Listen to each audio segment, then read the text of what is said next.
राजा और तोता की कहानी।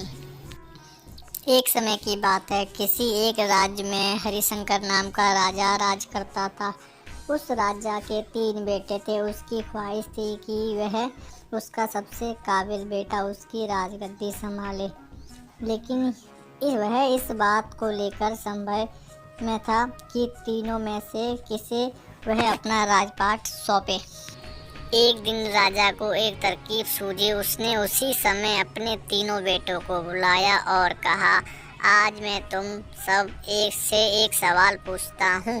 अगर तुम लोगों के सामने गुनहगार खड़ा हो तो तुम उसके साथ क्या करोगे? इस पर राजा के पहले बेटे ने कहा, उस अपराधी को सजाए मौत दी जानी चाहिए। वही दूसरे बेटे ने कहा, गुनहगार को काल कोठरी में बांध देना चाहिए।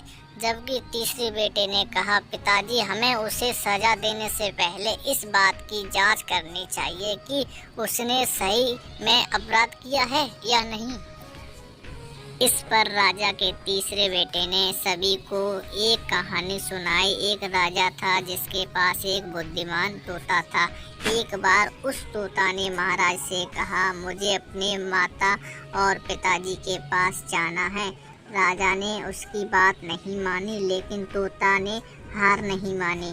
वह लगातार महाराज से जिद करने लगा कि मुझे माता पिता के पास जाने दो। अंत में राजा ने तोता की बात मान ली और कहा, ठीक है, तुम अपने माता पिता से मिलने जाओ, लेकिन वह ज़्यादा दिन नहीं रुकना।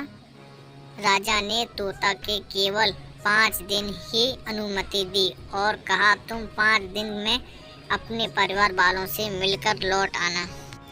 इसके बाद तोता 5 दिन के लिए अपने माता पिता के पास चला गया।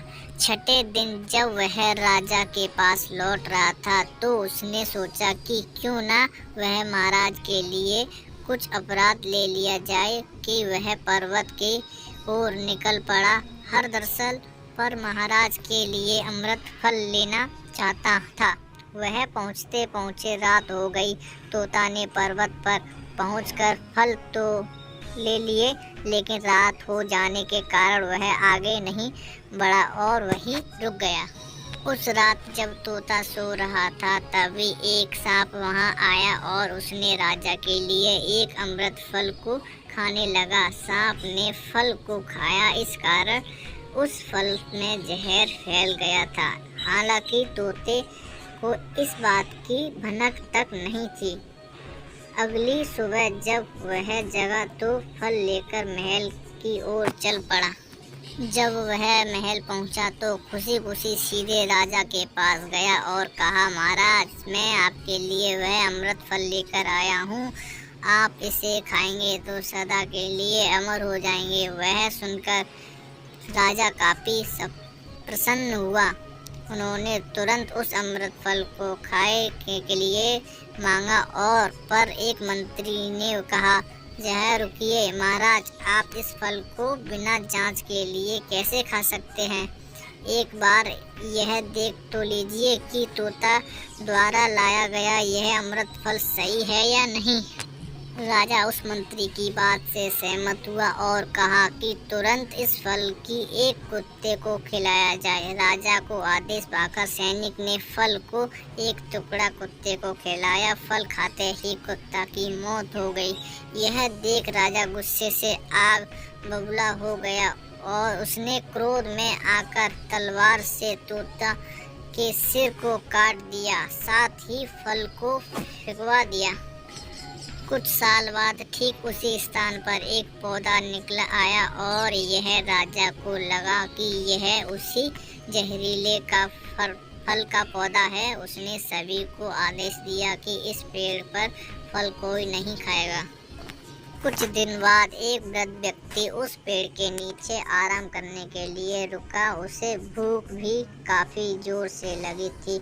उसने उसी पेड़ से फल तोड़ा और खाने लगा। फल खाने के बाद वह बूढ़ा व्यक्ति एकदम से जवान हो गया। राज ने जब यह देखा तो वह आश्चर्य हो गया। उससे समय आ गया कि वह फल जहरीला नहीं था। उससे बावजूद बड़ी गलती हो गई। उसने बिना सच्चाई जाने तोता को मार दिया। इसे लेकर उसे काफी पछतावा भी हुआ। इसके लिए वह मन ही मन में खुद को कोसने लगा। इधर तीसरे राजकुमार की कहानी खत्म होने के बाद राजा हरिशंकर ने उसे ही अपना उत्तराधिकारी नियुक्त किया। इसके बाद राज्य में जश्न मनाया गया। कहानी से सीख। इस कहानी से हमें यह सीख मिलती है कि हमें कभी भी बिना जांच किए किसी को सजा नहीं देनी।